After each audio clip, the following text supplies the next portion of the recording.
All right, everyone. We have reached almost, not quite, but almost reached the end. Um, a little preview of what's coming up in the next music theory class. And yes, I am going to make more. Um, so this is, geez, what, number seven? This is a seventh theory class. I'm going to do an eighth and a ninth theory class for sure. That I think will finish out what I call this college second semester. And then whether or not I go into the third semester, we'll see. I will if there's demand for it. So if people are still taking these classes and getting something out of them, then I'll dive in and keep making them.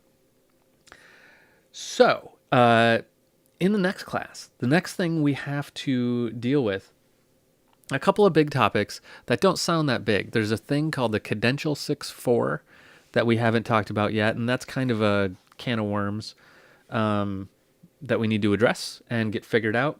And then after that, we'll talk about something called root progressions, which is sometimes a little weird, but it's something that you'll encounter in music a whole bunch. Once you get to know what they are. And we see them in pop music all the time too. So it's another one of those things that's kind of moving us towards more towards pop music and kind of throughout the centuries, working our way up to the present. So I hope you decide to join into Music Theory 8 when it gets published. I can't say when that'll be, but probably about a month after this one comes out, because it takes me about a month to make each one of these.